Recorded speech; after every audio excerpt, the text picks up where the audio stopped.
My name is Dr. Anthony Levatino. I'm a practicing obstetrician-gynecologist and I've performed over 1,200 abortions. Today I'm going to describe a first trimester surgical abortion called suction D&C, dilatation and curettage.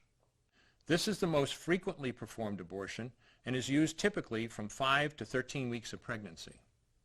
After administering anesthesia, the abortionist uses a speculum like this.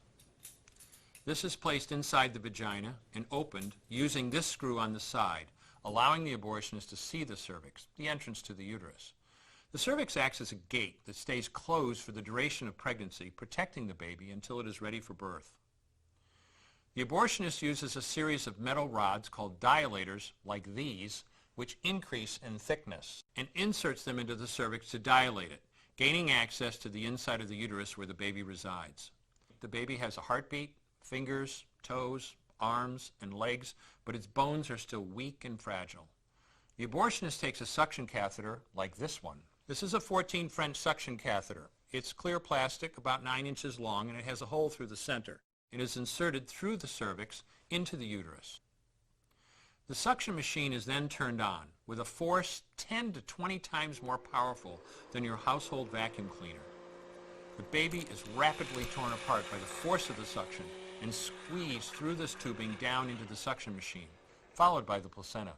Though the uterus is mostly emptied at this point, one of the risks of a suction D&C is incomplete abortion, essentially pieces of the baby or placenta left behind.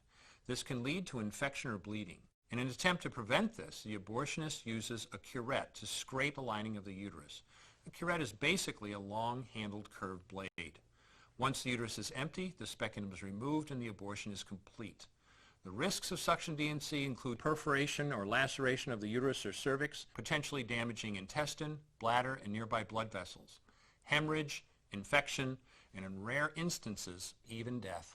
Future pregnancies are also at a greater risk for loss or premature delivery due to abortion-related trauma and injury to the cervix. As I mentioned at the beginning, I'm Dr. Anthony Levatino, and in the early part of my career as an OBGYN, I performed over 1,200 abortions.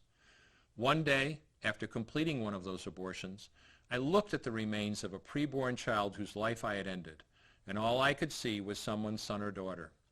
I came to realize that killing a baby at any stage of pregnancy for any reason is wrong. I want you to know today, no matter where you're at or what you've done, you can change. Make a decision today to protect the preborn. Thank you for your time. I will no longer do any more abortions. When you finally figure out that killing a baby that big for money is wrong, that it doesn't take you too long to figure out it doesn't matter if the baby is this big or this big or this big or maybe even this big, it's all the same. And I haven't done any since then and I never will.